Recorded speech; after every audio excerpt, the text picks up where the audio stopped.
ברוכה הבאה לעוד פרק בפודקאסט המסע אל תוך עצמי. והיום אנחנו נמצאות עם ספיר שני, מטפלת רגשית הוליסטית ומנחת סדנאות של תנועה, נשימה, תת-מודע והעצמה נשית. ספיר תשתף אותנו בסיפור ההחלמה המדהים והמרתק שלה. אז תודה שאת כאן, ספיר, וברוכה הבאה. איזה כיף. אז קודם כל, תודה על ההזמנה. ממש ממש כיף להיות כאן. ואני נורא מתרגשת שיש לי את ההזדמנות ואת הזכות לחלוק את הסיפור שלי. אני ממש ממש מקווה שזה ייתן השראה. ברור לי. וככה, קודם כל אני רוצה להגיד שגם אנחנו נמצאות עכשיו בתקופה מאוד מאוד מאתגרת ולא פשוטה, וכמה זה חשוב להזין את עצמנו בתוך הימים הלא פשוטים האלו, משהו שפשוט נותן לנו השראה, אה, ואופציה לחשוב אחרת, או לראות את הדברים אחרת. וזה בדיוק נוגע לסיפור שלי, אפרופו לראות אחרת את הדברים, כי אני מאמינה ששינויים בחיים לא מגיעים סתם, הם מגיעים מתוך בחירה שלנו, מתוך Mhm. אומץ, פשוט להגיד די, מגיע לי משהו אחר, מגיע לי יותר טוב. מדהים. ו... וככה זה מתחיל, הסיפור החלמה שלי, אז אני ככה אספר אותו למאזינות ולמאזינים שלנו, לפני, בוא נאמר לפני שנתיים, שלוש, אני חליתי בפפילומה. וירוס הפפילומה זה וירוס שהוא די נפוץ אצל נשים, רוצה להסביר והווירוס... אולי מה זה הווירוס הזה למי שלא מכיר? אז כן, קודם כל וירוס פפילומה נקרא HPV, זה וירוס שנדבקים בו במהלך יחסי מין, Mhm. והווירוס הזה, מגלים אותו בבדיקת פאפ אצל רופאת נשים. עכשיו, אני יודעת שהרבה פעמים כשאישה מגלה או מקבלת את הבשורה שיש לה וירוס פפילומה, זה נורא נורא מלחיץ. גם אני, כשקיבלתי את הבשורה הזו, גם הרופאים מתקשרים. אחרי שאת עושה את הבדיקה, אז את מקבלת טלפון מהרופא, וואו. והוא אומר לך, שומעת, יש לך וירוס פפילומה, וככה מי שלא מכירה ולא שמע, זה באמת יכול להיות בשורה מאוד מאוד מלחיצה. Mhm. ואני רוצה להגיד שקודם כל, 80% מאוכלוסיית האנשים שמקיימים יחסי מין אה, נשאים של וירוס הפפילומה, משהו שלא הרבה אנשים יודעים. ואז בעצם מסע הריפוי שלי התחיל מאותה נקודה שככה ממש נפלו עליי השמיים ברגע הזה, איך את מרגישה באותם רגעים. כן, בשיחת טלפון הזו, איך את מגיבה? קודם כל, זה היה מאוד מוזר לי, כי אני כן, בוא נאמר, תמיד הייתי אחת כזו שהולכת בדרך של בריאות טבעית. אם זה תזונה ופעילות גופנית, וידעתי שסטרס זה משהו שלא בריא למערכת שלי. ו... וזה היה לי מאוד מוזר באותו רגע. מצד שני, אני גם כן ידעתי שיש שם איזושהי הזמנה עבורי ככה לצלול פנימה ולהעמיק ולהבין שיש שם משהו שהוא יותר עמוק מהווירוס. מדהים. אז, אז ככה, בעצם מהבשורה המרה שקיבלתי, עברתי שורה של בדיקות, עושים מעקבים, פאפ וקולפוסקופיה, שזאת בדיקה יותר מעמיקה של צוואר הרחם. ו...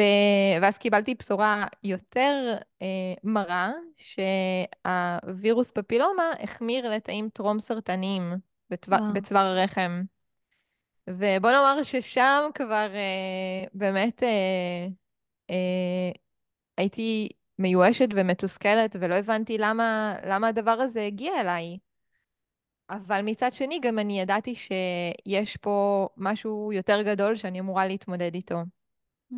עכשיו, אני אגב, אתן קצת... הרגשת כאב או משהו שקורה לך בגוף, או שחוץ מהבדיקות לא הרגשת כלום? לא הרגשתי כאב, זה בעצם משהו שהשתקף רק בבדיקות. Mhm. עכשיו, אני רוצה לתת רקע ולהגיד שעד אותה נקודה אני כן למדתי וספגתי המון המון תכנים שקשורים לגוף נפש, שקשורים סיפורי החלמה של אנשים אחרים שבעצם עשו איזושהי עבודה פנימית, רגשית, תודעתית, והצליחו להירפא ממחלה, גם ממחלות חשוכות מרפא. אני ככה חקרתי את זה לאורך הרבה מאוד שנים, וכשקיבלתי את הבשורה הזו, אני ידעתי בכל ליבי שזו הדרך שאני רוצה עבור עצמי. ואני אגיד שזה לא היה פשוט בכלל, כי כשאני קיבלתי את הבשורה הזו, אז הרופאים אמרו לי באופן נחרץ שאני צריכה לעשות ניתוח, ניתוח של הסרה של איזשהו חלק מצוואר וואו, הרחם, וזה ניתוח שיש לו השלכות, יש לו השלכות בעיקר לאישה צעירה שעוד רוצה להיכנס להיריון, וזה בכל זאת לקחת ולהסיר איזשהו חלק מהגוף שלי, והאופן שבו הם פשוט החליטו שזה מה שצריך לעשות, הוא לא ישב לי טוב בבטן. כן, אז מה שעשיתי זה, מצאתי לי רופא אחר, שבאמת היה לי מזל, שהוא פשוט אמר לי כזה דבר, אני נותן לך 3 חודשים, תעשי מה שאת מאמינה בו, ו... ותחזרי אליי בעוד 3 חודשים, אם שוב נעשה את הבדיקה, ואם נראה שיש שיפור, מצוין, אם נראה שאין שיפור, אז את תהיי חייבת לעשות את הניתוח. מדהים, מדהים שמצאת אותו, זה לא מובן מאליו. נכון, זה לא מובן מאליו, גם זה גם הייתה איזושהי נחישות שלי, כי בוא נאמר שאני ככה מדברת ושומעת הרבה מאוד נשים שמגיעות אליי, שהן לא עושות את זה, כלומר, הן שומעות רופא אחד, אולי בגג חוות דעת שנייה של עוד רופא, אבל אני ככה, הוא היה הרופא החמישי שהגעתי אליו. וואו. אז הייתי מאוד וביררת מאוד... ובדקת, איך הגעת אליו בעצם? אימא שלי המליצה לי עליו. מדהים. אז ככה ידעתי שכדאי לשמוע, כן, ואת יודעת מה, אם זה לא היה הוא, אני הייתי ממשיכה וממשיכה עד שהייתי מוצאת כן את הרופא שכן יאמין בי. שילך אה, איתך את הדרך הזאת, האמיצה. שילך איתי, כן, בדיוק, בדיוק, מדהים, שפשוט יגיד לי, כן, אני מאמין שאפשר אחרת. אבל, מדהים. אבל עדיין בתוך גבולות כן. המסגרת הרפואית. בסדר, זו התחלה טובה, אבל... נכון. אגב, אני מתעכבת על מציאת הרופא, בגלל שגם אני פוגשת הרבה אנשים סביב כל מיני מחלות ואתגרים, ואנחנו מתעסקות הרבה ביצירת מציאות. זאת אומרת, אני רוצה ליצור איזושהי מציאות חדשה שכרגע לא קיימת, כשעושים את העבודה הפנימית, שאני מאמינה שתכף תרחיבי עליה, אז אני רואה שהרבה פעמים זה ממש מסתנכרן עם המציאות, כמו למשל למצוא רופא. פתאום למצוא איזה איש מקצוע שזורם איתך, שנותן לך איזשהו פתרון אחר, למרות שכולם אמרו משהו הפוך, יש לך את האחד הזה שמאמין בך והולך איתך את הדרך, ומבחינתי אפילו זו ההתחלה של הריפוי, נכון? מה את אומרת? חד משמעית, כן. חד משמעית, כי אני הייתי שוב כל כך נחושה שזו הדרך שאני הולכת לעשות, ואני הולכת לעשות כאן תהליך שהוא רגשי עמוק פנימי, ו... ואני רק צריכה למצוא את הרופא הזה שייתן לי את האישור, ו... ובאמת זימנתי את זה וזה קרה, פשוט קרה. מדהים, לא הייתה אופציה אחרת. כן, אז ככה, בוא נאמר שה3 חודשים האלו היו באמת עבורי wake up call, כי עד אותו רגע כן הייתי עם הפפילומה זמן מסוים, וככה קצת אולי שאננה, קיוויתי שזה יעבור מעצמו, וכשזה לא עבר מעצמו, אז זו הייתה המכה של הבנה שזהו, את כאילו עכשיו סוג של מתאבדת על זה, סוג של טוטלית בתוך הדבר הזה, והתחייבתי בפני עצמי שאני אעשה הכל כדי להצליח בזה. מדהים. איך זה מרגיש הדדליין הזה? זה מלחיץ או שאת all in בכל הכוח וההתלהבות? זה גם וגם. כן, זה גם וגם, כי לפעמים, אני אגיד לך מה, אני מרגישה שהרבה פעמים אנשים עושים שינויים כשהם מגיעים לאיזושהי נקודה שדי כבר, כאילו, כן, משהו שזה כבר החמיר והחמיר, והם מבינים שאם הם לא יעשו שינוי עכשיו, זה יכול להיות גרוע יותר. ואז הם מבינים כמה זה בעצם חשוב. מהמם. ואני הייתי בדיוק בנקודה הזאת, אני כל כך לא רציתי לעשות ניתוח. אגב, אני כן אגיד בהקשר הזה שאני לא נגד הניתוח, הניתוח של הסרת החלק מצוואר הרחם. יש נשים שזה יתאים להן ויש נשים שלא, אבל לי אישית הייתה את הידיעה הפנימית שאני יכולה אחרת. כן, ו, אין פה וזה המלצה רפואית, יש כאן את הדרך שלך. נכון. ועכשיו אני רוצה ככה להיכנס לנושא היותר מעניין, וזה בעצם הקשר בין הגוף לנפש, וזה הקשר בין זה שהגוף שלנו הוא כמו מפה, ממש מחלות, זה דבר שאפשר למפות אותן, ולכל מחלה יש כתובת בנפש, ולמעשה כל מחלה היא, היא מסמלת לנו על איזשהו קונפליקט רגשי פסיכולוגי שקיים בתוכנו, שעדיין לא הבנו אותו רגשית, שעברנו איזושהי פגיעה, איזושהי טראומה, איזשהו משהו שיושב עלינו, איזושהי אמונה שהיא מגבילה אותנו, שאגב, יכול להיות שהיא שלנו, יכול להיות שירשנו אותה מההורים, מהמשפחה, מהסביבה, אבל משהו שהוא מחבל בנו, ובעצם הגאונות של איך שהבריאה יצרה אותנו, היא בעצם מביאה לנו את המחלה כדי שאנחנו נבין שיש לנו פה שינוי עמוק לעשות. כי למחלה יש משמעות עמוקה יותר ממה שהיא מסמלת, אוקיי? וגם בזה אנחנו יכולות לגעת שזה לא סתם שהקונפליקט הזה מתיישב על המחלה הזאת, וזה כן, לא סתם שקונפליקט אחר יתיישב על מחלה באיבר אחר. יש שם ממש ממש מדע.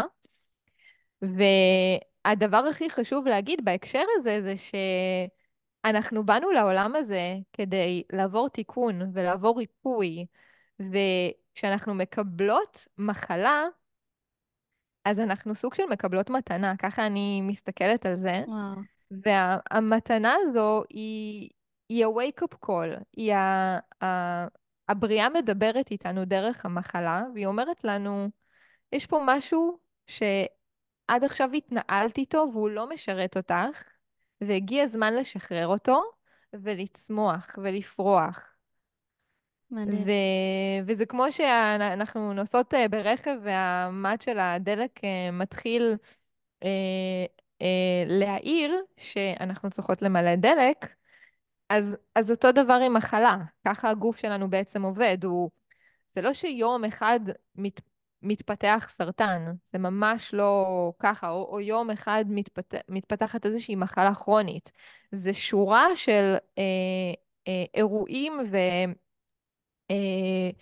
לאורך זמן, דברים שקורים, שאנחנו מתעלמים מאותה נורית שדולקת, כן. שזה הגוף שלנו, שמבקש מאיתנו לעשות שינוי, ולא קורה שינוי, ולא קורה שינוי, ולא קורה שינוי, אז בום, הופכת להיות מחלה.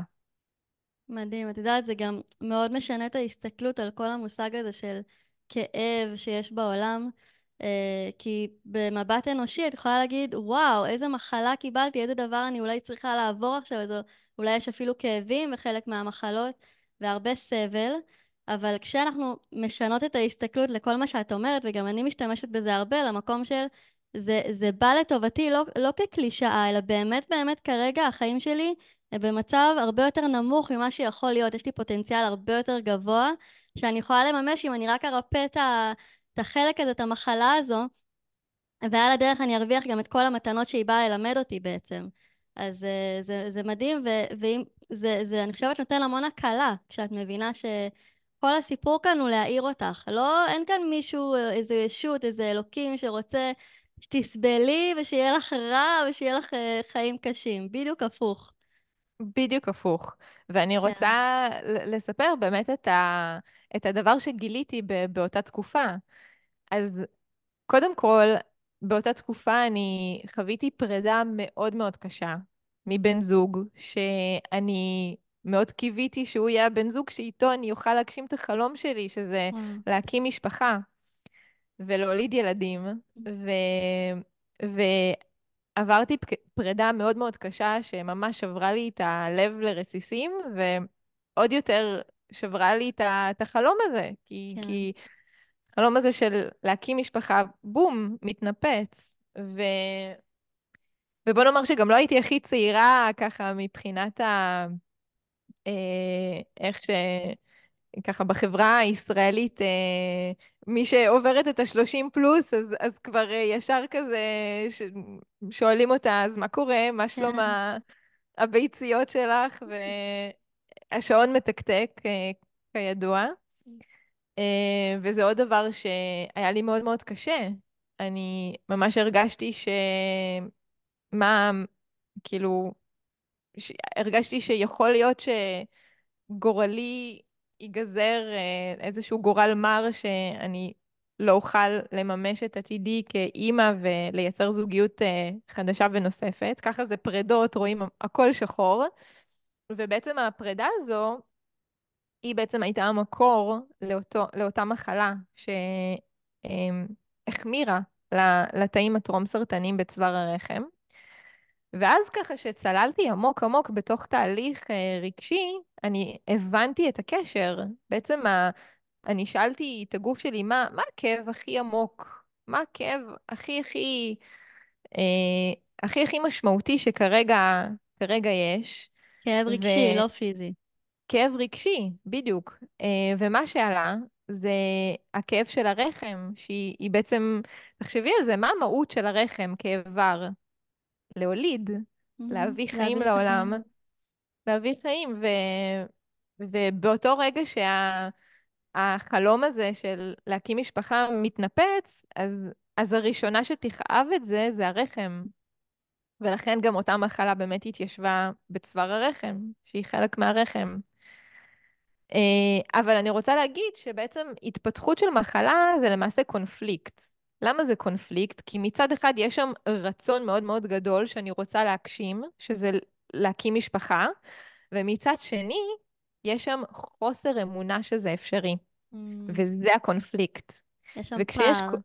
יש שם פער, יש שם פער, בדיוק. ואני רואה את זה עם כל אחת בעצם שמתמודדת עם איזושהי מחלה, כשהיא צוללת פנימה, מגלה שיש שם איזשהו קונפליקט, שזה בדרך כלל איזשהו רצון להגשים משהו, אבל משהו שמונע ממנה להגשים אותו.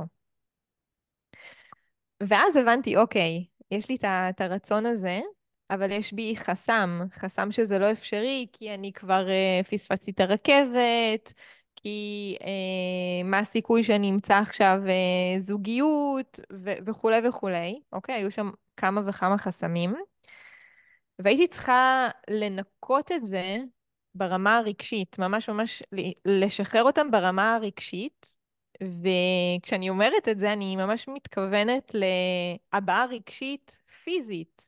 אני קוראת לזה סומטי, כי כן, סומטי זה תהליך רגשי שקורה דרך הגוף, וזה בדיוק כמו ילדים.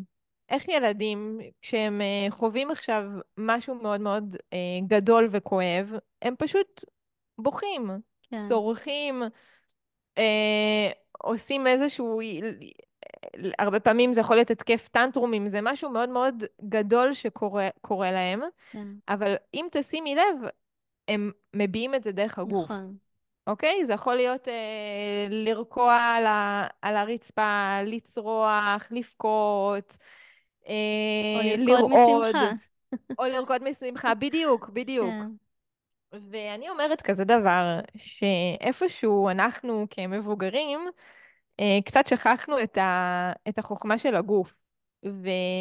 וכשיש בתוכנו איזשהו כאב רגשי, אז, אז כשאנחנו כן משחררים אותו דרך הגוף, אז אנחנו בעצם זוכים להתנקות ממנו בצורה הרבה יותר אפקטיבית. וכאן נכנסים לתמונה ילדים, כי הם המורים הכי הכי גדולים שלנו.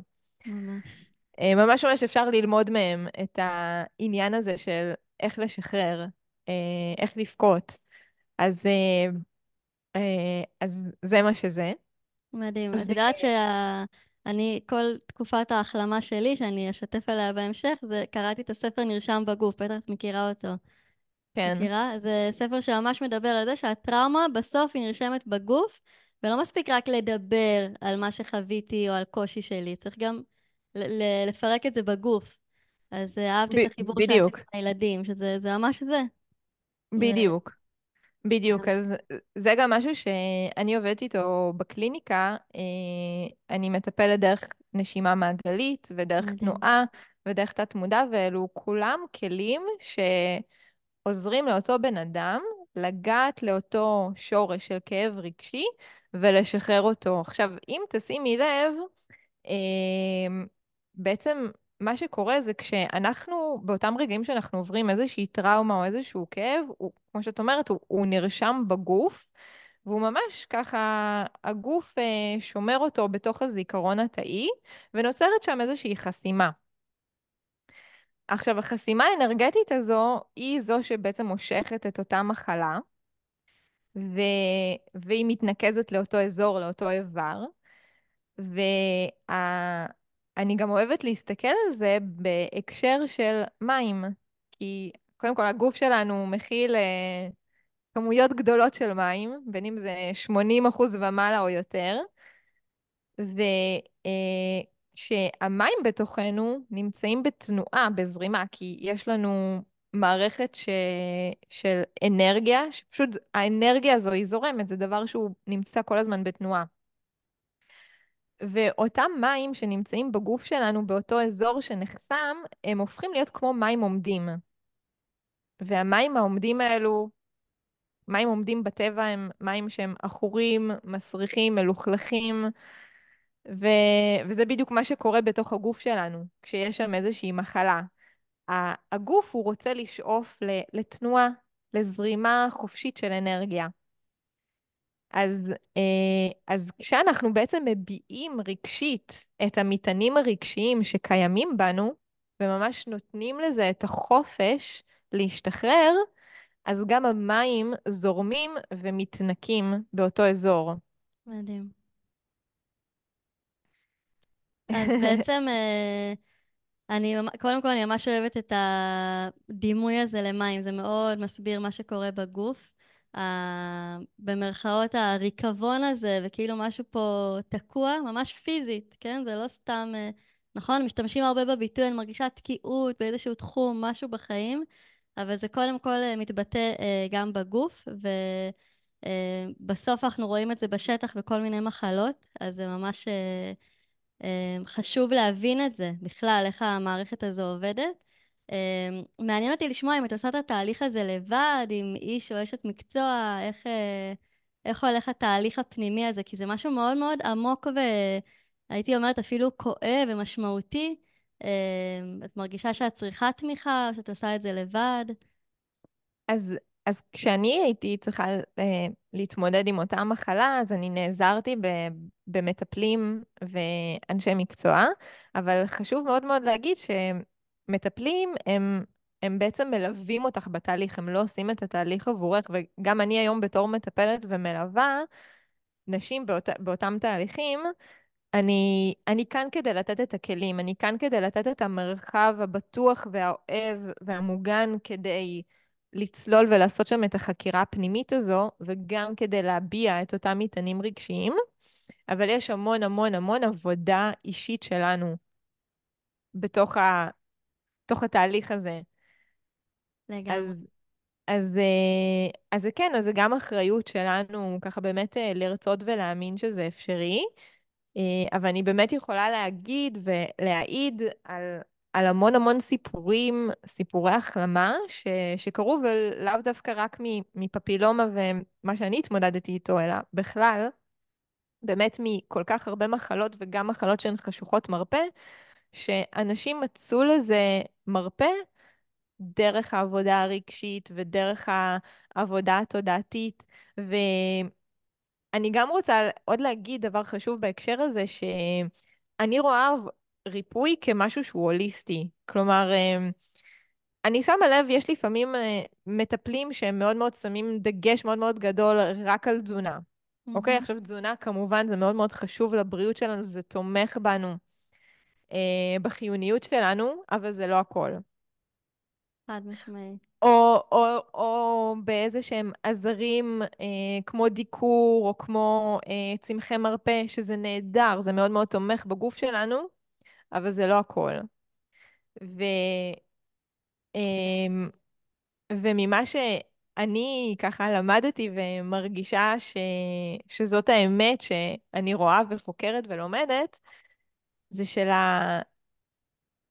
הטראומות וכל התוכן הרגשי שקיים בנו, יש לו משקל מאוד מאוד גדול ביצירת מציאות וביצירת ריפוי. וזה גם מאוד מאוד מאוד מתחבר לחלק הרוחני שבנו, שאנחנו כנשמות באנו לכאן שוב כדי לצמוח ולגדול, ואיפה הדבר הזה שתוקע וחוסם אותנו בדרך. ובדיוק שם הנשמה או הרוח או אלוהים מביא לנו את אותו אתגר, כדי שנוכל לצמוח ממנו, כמו שיש משפט שאני נורא אוהבת, שזה No mud, no lotus.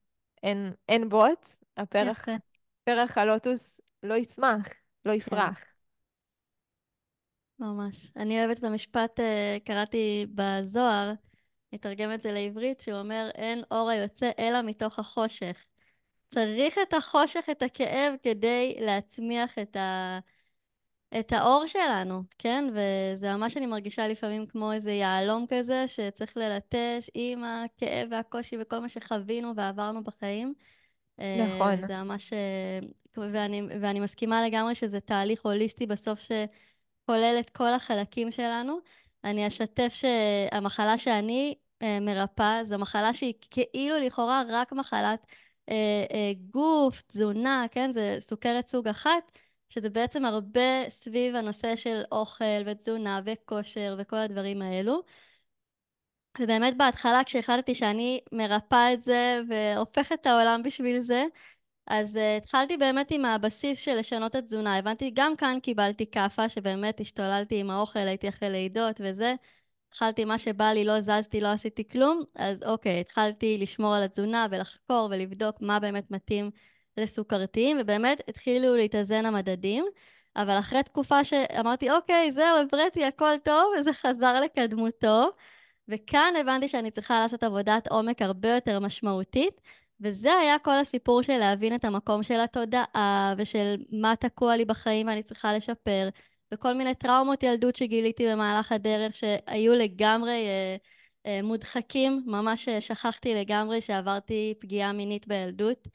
אז כמו שאת אומרת, ואני ממש מתחברת לזה, כשמסתכלים על הכל בצורה הוליסטית, ומתחילים לגלות את המתנות בדרך, אז אפשר ממש להגיע לריפוי, כשאת לוקחת את כל החלקים בחשבון, נכון? בסוף זה איזה משהו, פאזל כזה, נכון? של כל מיני דברים, לגמרי, בסוף צריך להתייחס לכולם.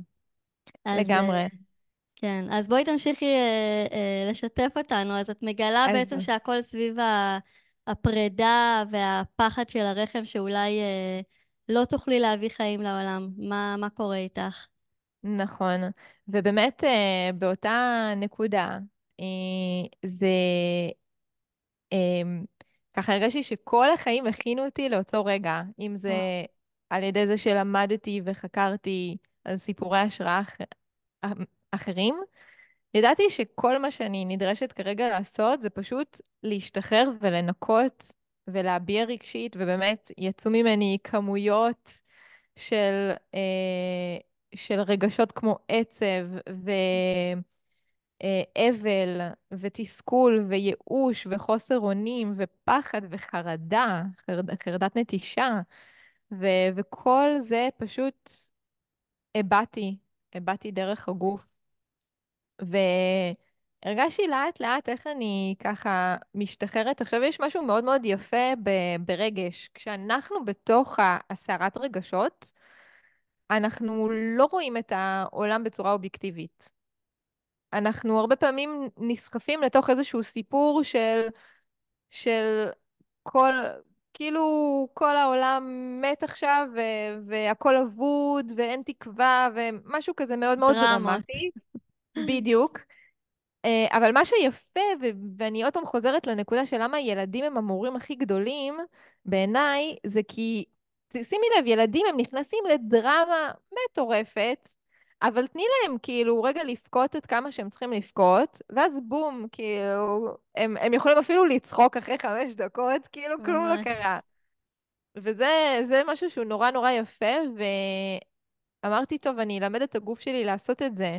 ככה להביע, להביע, להביע, לשחרר, לפרוק, לבכות, עד שכבר, עד שכבר אני מגיעה לאיזשהו מצב בתוכי שאני אומרת, אוקיי, הכל טוב. את חיה, את נושמת, יש לך ידיים, יש לך רגליים, את יכולה לצאת לעבוד, את יכולה ליהנות מהשמש, מציאות הציפורים, הכל טוב, ואפילו לרמה שככה באמת בנקודה הזאת, הבורא דיבר איתי ואמר לי כזה דבר, שאני אהובה ו... וואו, ומוערכת, והכל בסדר, גם אם לא תהיה לי זוגיות לעולם. וואו, וזה חתיכת דבר, כאילו, את תהיי מאושרת, גם אם לא תהיה לך זוגיות לעולם. ושם הייתי צריכה באמת לקבל את זה, שאני לא נאחזת יותר בזוגיות או ברצון שלי להיות אימא עם כמה שזה גדול, אני לא נאחזת בזה יותר, אני ככה, מה שנקרא, משחררת לבורא, ליצור את החיים שאני ראויה להם, ככה ברמה של מי אני, כאילו, וואו, או ברמה של הדרך החמה מן ההולך בה. ואני יודעת שהתפקיד שלי בסיפור הזה זה לשחרר אחיזה בכל דבר חיצוני שהוא יהיה המקור לאושר שלי. ומה שזה יצר בתוכי זה חוסר נזקקות. ומתוך מדהים. החוסר נזקקות הזו, שזה חלק מאוד מאוד מהותי בסיפור ההחלמה, אני יכלתי לצאת לעולם, לדייטים או לכל כל מקום שהוא, אבל לא מאנרגיה של פחד להינטש ופחד שיפגעו בי. כי הרבה פעמים אני שומעת את זה מנשים שעוברות פרידה מאוד קשה, זה סוגר להן את הלב. ואז נורא קשה להן לחזור החוצה שוב לעולם. ו... ואצלי בדיוק עברתי את התהליך הזה הפוך. ככה מתוך מישהי שמפחדת להינטש, אלא למישהי שהולכת בגאווה ובביטחון, ואפילו נהנית בדייטים, גם אם אני יודעת שזה לא יצא מזה שום דבר. מדהים. ושם הייתה הנקודה שפגשתי את בעלי. די. כן. וואו. אז זה ככה, אני יודעת שאם לא הייתי עוברת את כל התהליך הזה, לא הייתי מזמנת אותו, הוא פשוט לא היה מגיע. משהו באנרגיה לא היה מסתנכרן. כן. וואו. זה ממש כן. שחררת את אנחנו כל כך הרבה סביב אני חושבת שזאת אפילו נקודה שחשוב לדבר עליה סביב יצירת מציאות ושינויים שאנחנו רוצים. כשאנחנו מגיעים למקום הזה מתוך נואשות ונזקקות ואין לי אוויר אם אני לא אקבל את הדבר הזה כי בזה תלוי האושר שלי, אז זה פשוט לא עובד. וזה מדהים ואיזה כיף שככה יש לך happy end לסיפור ששחררת את המקום הזה. וזה, אני מאמינה גם שזה אפשר לך להביא ספיר אחרת לזוגיות, נכון? חד משמעית כן. כמו שאמרת, מה שאנחנו רודפים אחריו בורח מאיתנו, כן, ואני ככה ממש למדתי את זה בדרך הזו. ובאמת, אני רוצה להגיד שגם בתוך הקשר, גם כשאנחנו נמצאות בקשר, אנחנו יכולות לפעול מתוך חרדת נטישה, כן, או לפעול מתוך מקום שהוא שלם עם עצמו, ומתוך איזושהי ידיעה שאני מאושרת מתוכי.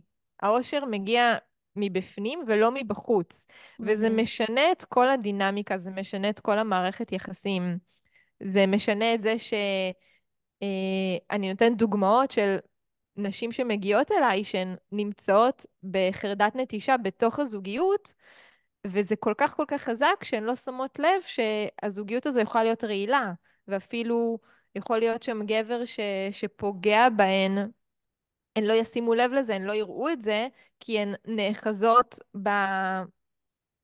נחזות, שוב, בזה שהוא מקור האושר. כן, וכאן אני רוצה לקשר את זה לכמה שחשוב בעיניי שאנחנו כנשים, במיוחד אחרי עידנים ודורות על גבי דורות שהשתיקו אותנו והקטינו אותנו, ואמרו לנו שאת צריכה את צריכה גבר שידאג לך, אוקיי? כן. עכשיו, את חסרת אונים בלעדיו. בדיוק, כן, איפשהו ככה הנחילו לנו את הקונספציה הזו שאנחנו מסכנות וחלשות ונזקקות. ואני ממש ממש מרגישה ורואה גם איך זה מתחבר לימים שלנו עכשיו, במיוחד שאנחנו נמצאים באיזשהו עולם שהוא מאוד פטריארכלי, והרבה מאוד כוחניות ושליטה ואלימות אנחנו רואים בחוץ, איזושהי אנרגיה זכרית שהיא מאוד לא כן. מאוזנת. ואני כל כך רואה כמה התפקיד שלנו עכשיו כנשים הוא כל כך חזק וגדול, שיש לנו תפקיד של קודם כל להביא אנרגיה נקבית חדשה לעולם, ממש ללמד את העולם עוצמה, אבל שהיא אחרת, עוצמה שהיא רכה, עוצמת עוצמה הרכות. זה. כן. להיות, להיות ברכות, ממש להביא תכונות של רחם, שהרחם היא עוטפת, היא מחבקת, היא מכילה, היא מזינה, היא מולידה דברים לעולם, לא רק ילדים, אלא גם רעיונות.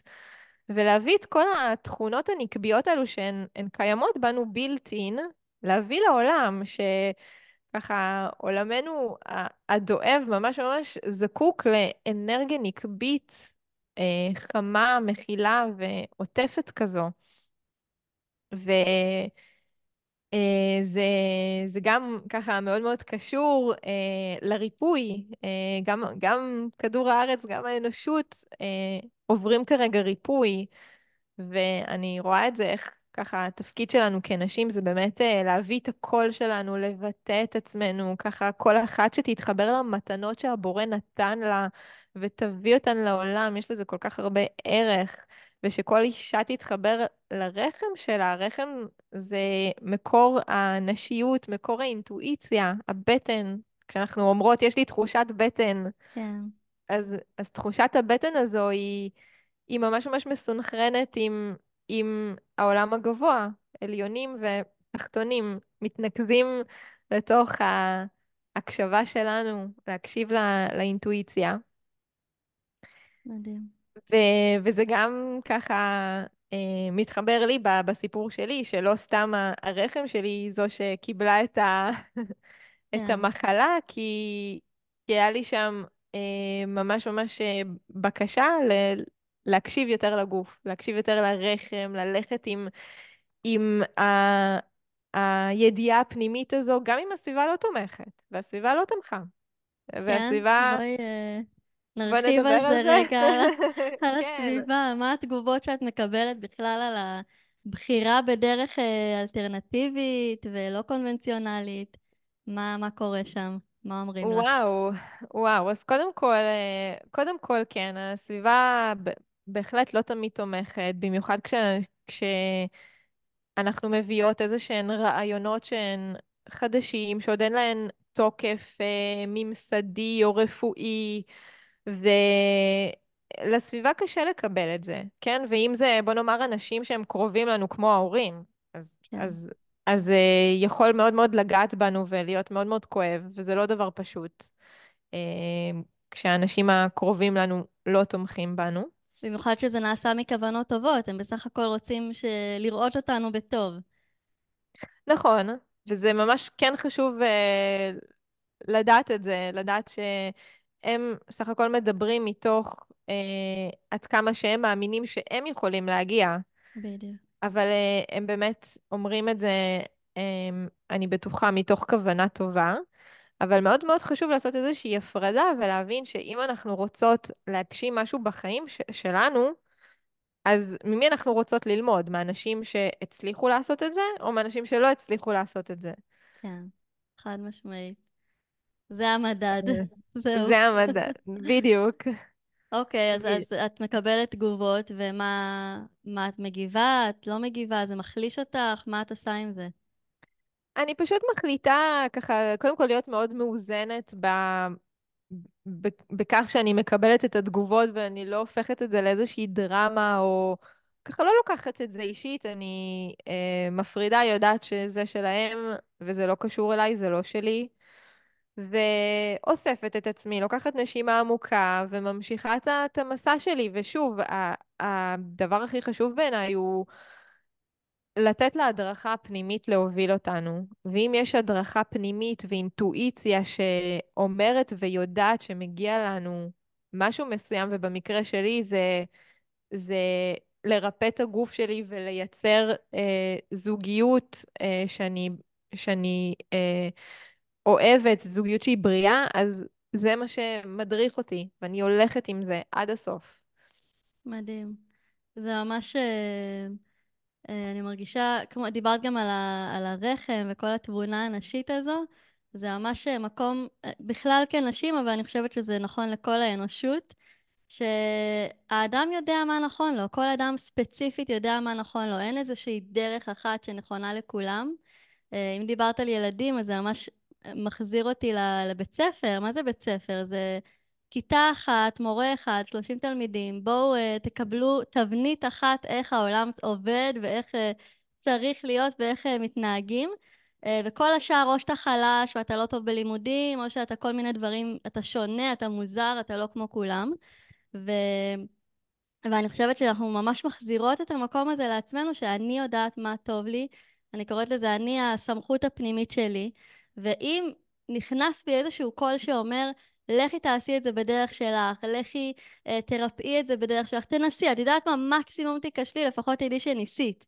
זה גם משהו שמאוד מנחה אותי, כאילו, יאללה, לכי על זה, את מרגישה שבא לך לנסות את זה בדרך אחרת, למרות שכל העולם אומר שאת מוזרה ומשוגעת ולא נורמלית ואיך את מעיזה וכל מיני כאלו, שזה תגובות שאני באמת שמעתי במסע הריפוי שלי.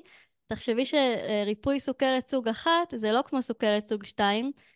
סוג אחת זה כאילו בעצם הלבלב מת, זאת אומרת איבר בגוף שלך מת וכבר אי אפשר להחיות אותו. וברוך השם אצלי כבר 5 שנים הוא עדיין פועל, תודה להשם, לא מובן מאליו. ו... ואני אומרת, כי הלכתי עם הדרך שלי עד הסוף, האמנתי שאולי יש מצב שאני המשוגעת היחידה בכל העולם, כי גם לא שמעתי אגב שום סיפורי ריפוי על סוכרת סוג אחת. אמרתי, אני אהיה המשוגעת הראשונה שיאמין בזה, מה אכפת לי? אני מנסה.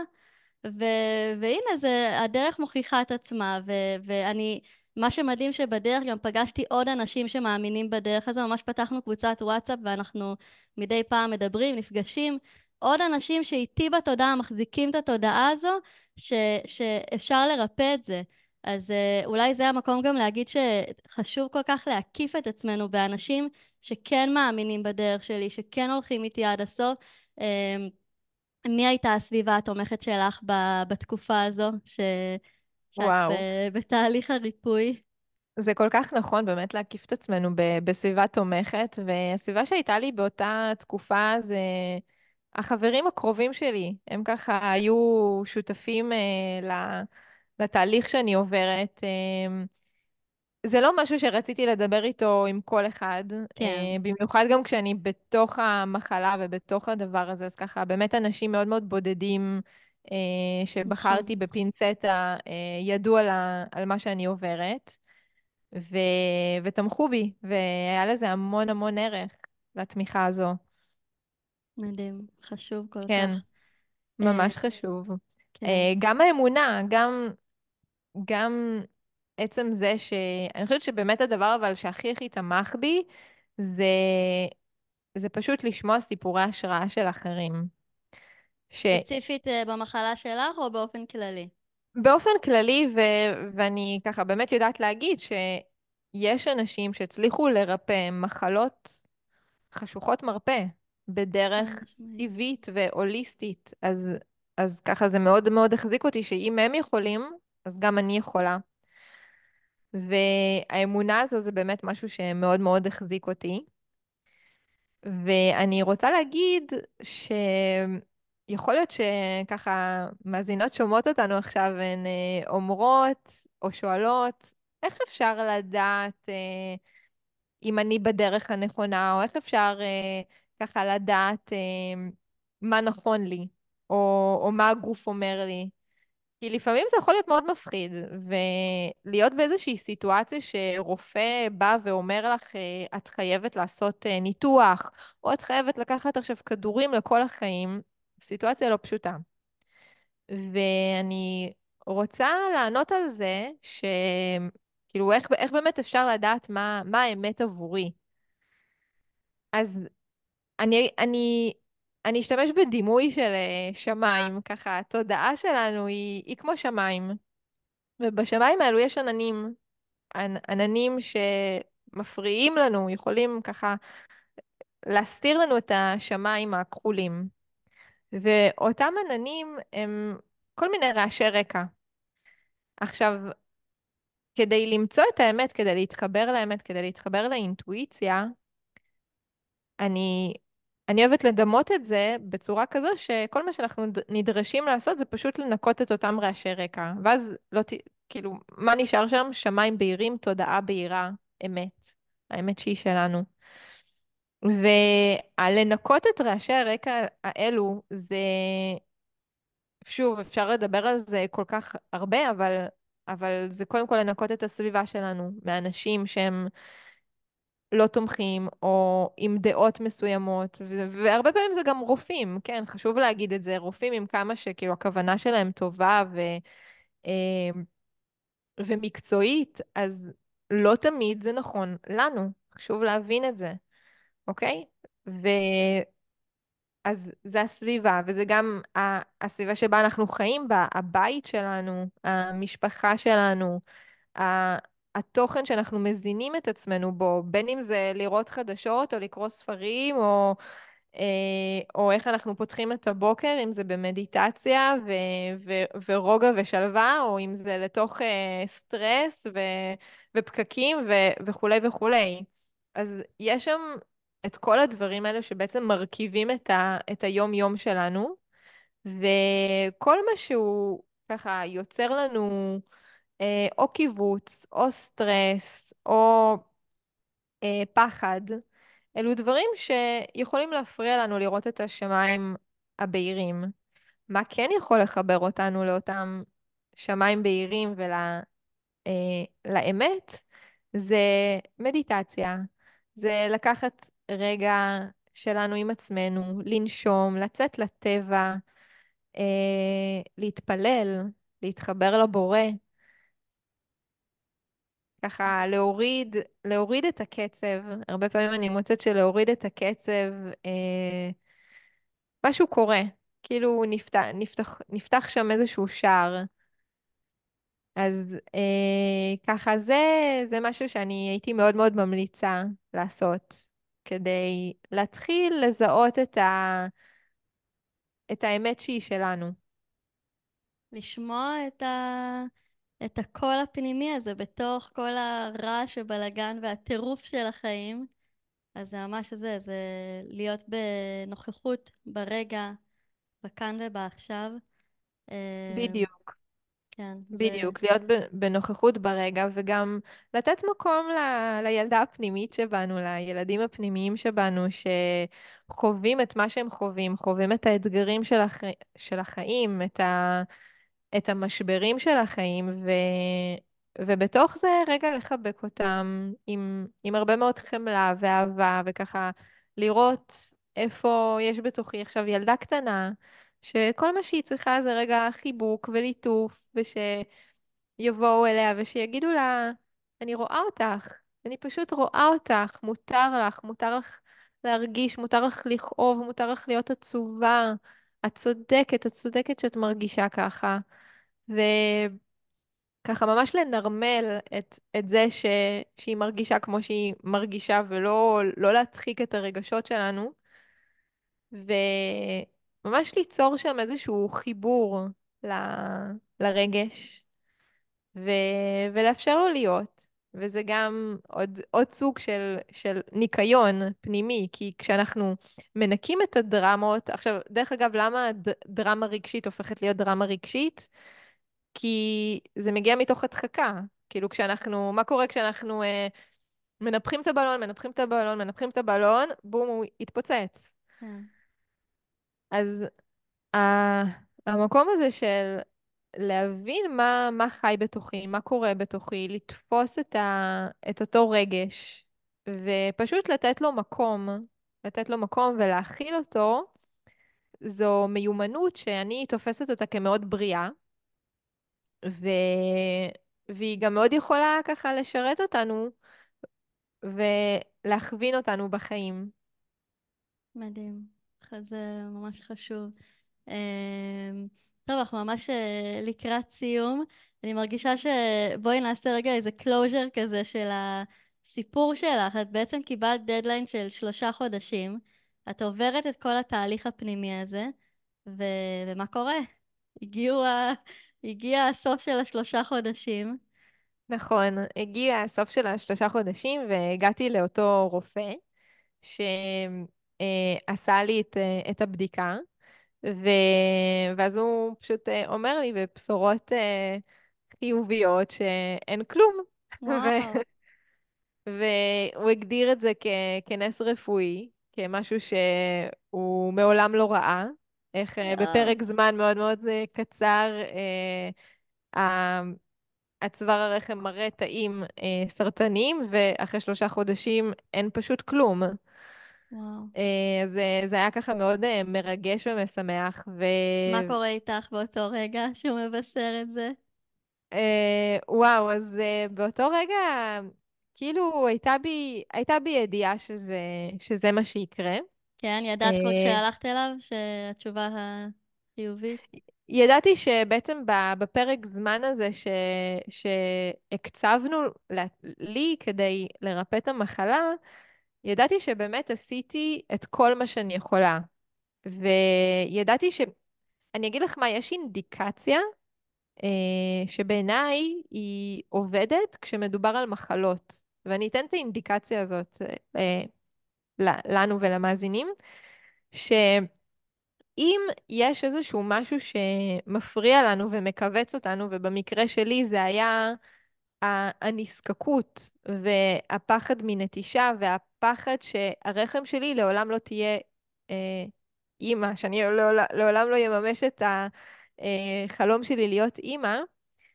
אם אני עושה שם שלום ואני נמצאת בקבלה עם אותה ידיעה של עד לפני רגע, היא טלטלה את עולמי. אני לא יכלתי לחשוב בכיוון הזה. כאילו, היית אומרת לי, את לעולם לא תקימי משפחה, אלו מילים שהיו כמו סכין בתוך הבטן. בטח. לא הייתי מסוגלת לשמוע את זה אפילו ברמה של, אז כאילו בשביל מה הטעם לחיות? כן, כזה. כן. ואם אני הצלחתי לעשות שלום ולחיות בקבלה עם, עם הדבר הזה שעד לפני רגע הוא היה קונפליקט, אז זו האינדיקציה שלי שאני נרפאתי. מדהים. ואני הגעתי למקום הזה. ובאמת חודש אחרי הייתי אצל הרופא, אז חודש אחרי פגשתי את בעלי, אבל זה לא סתם, כי הוא לא סתם הגיע בנקודה הזו ברגע הזה. ברגע הזה, כן, וזה כאילו יש משהו מאוד יפה שאלוהים בא ואומר לנו, שמי שמשחרר את הכל, מי שמרפא מהכל, ממה שהוא נאחז בו, מקבל את זה, מקבל את הכל. וואו. אז זה ככה היה המסע שלי באמת לשחרר את הדבר הזה, וכששחררתי, וזה לא היה פשוט, אבל כששחררתי את זה, קיבלתי את זה. מדהים. קיבלת גם את כן. הריפוי, גם בן זוג, מה חסר? מדהים. ממש, וואו, ממש איזה ממש. יופי. איזה כיף, איזה מעודד, נותן תקווה וכוח לכל מי שעדיין במסע, למי שמתמודדת, למי שמתלבטת, לאיזה כיוון לגשת. אני חושבת שהקריאה של שתינו זה ממש המקום של להתחבר פנימה, להקשיב לסיפור שהגוף רוצה לספר לנו, לא סתם הוא כואב לנו, נכון? אה, לגמרי, אה, לגמרי. אז זהו, ולסיום, אולי תשתפי אותנו באיזה... האמת שנתת פה כבר הרבה הרבה כלים פרקטיים, אבל איזשהו משהו אחרון שאת רוצה לתת, איזה כלי, איזה מסר, משהו לסיכום. כן, אז קודם כל, ככה שנדע שיש חוכמת גוף, יש חוכמת רחם, חוכמת האינטואיציה, ואנחנו קיבלנו מתנה, וההסתכלות הזו שיש לנו מחלה, אז זאת הזמנה בעיניי לצלול פנימה, ומבחינת הכלים שהייתי אומרת, זה, זה בעצם להבין שהרגש שלנו, התוכן הרגשי, המטענים הרגשיים שחיים בנו, הם בעצם יוצרים מציאות. והרבה מהמטענים הרגשיים שאנחנו ככה חוות והדפוסים, הם אחר כך הופכים להיות דפוסים שמנהלים אותנו ברמת ההתנהלות, ברמת הפעולות, ברמת ההתנהגות. זה ממש יכול להיות גם מאוד מאוד קדום, יכול להיות עתיק, משהו שירשנו מהשושלת שלנו. והתפקיד שלנו, איך שאני רואה את זה, זה פשוט לעשות סוף וקאט לאותה אה, אה, מחלה, שבין אם קיבלנו אותה גנטית, או בין אם קיבלנו אותה מהסביבה או מהסיפור שלנו, פשוט לעשות קאט, להבין שיש משמעות הרבה יותר עמוקה מאשר השם של מחלה כזאת או אחרת. והכלים הפרקטיים שאני נעזרתי בהם ואני מאוד מאוד מאמינה בהם, אלו הכלים שבעצם לוקחים אותנו למסע עמוק פנימה. ואני היום מטפלת בנשימה מעגלית ובתנועה ובפרקטיקות של תת מודע, ובעצם מה שמשותף לכל הפרקטיקות האלו, לכל הכלים האלו, זה שזה בעצם סוג של כזה cut the bullshit, כאילו זה לא עכשיו לחפור על הספה ומה, מי פגע בך ומה עשו לך ומה קרה לך כשהיית בכיתה כן, א' וכזה, זה לא שם.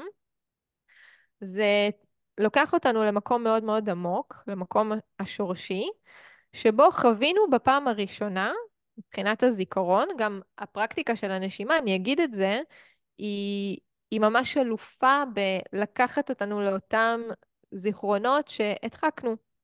אוקיי, אז אם עברנו איזושהי טראומה או פגיעה, אני הרבה רואה את זה בתוך הקליניקה, שפתאום נשים נזכרות באיזושהי פגיעה שהן עברו.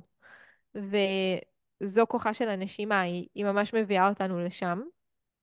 וכשאנחנו בעצם נזכרות באותה טראומה, אוקיי? זה לא מספיק רק לשחרר את זה רגשית ולהביע את זה וממש לראות את זה, לבכות את זה, לתת לאנרגיה, התחושה הזאת לעבור דרך הגוף, זה לא מספיק. יש פה גם עבודה של התת-מודע, עבודה של שינוי מנטלי, אוקיי? אז אנחנו נחלק את זה לזה שהגוף שלנו הוא פיזי, מנטלי, רגשי ורוחני. אז אנחנו עושות את העבודה הרגשית, עושות גם את העבודה המנטלית, שזה לשנות את התפיסה. אם התפיסה שלי היא לא מגיע לי ככה וככה, לכן מגיע לי, אני כן ראויה. אני לא אהובה, אני כן אהובה. אני לא מספיק יפה, אני מהממת, אוקיי? כל אחת ומה שהיא מתמודדת איתה. זה ברמה המנטלית. וברמה הפיזית כמובן לתמוך בגוף שלנו בכל הדרכים שאפשר, אם זה תזונה, אם זה מים נקיים, אם זה סביבה רגועה, אם זה לצאת החוצה לשמש, לקבל ויטמין D, כאילו יש כל כך הרבה דברים לתמוך בנו פיזית.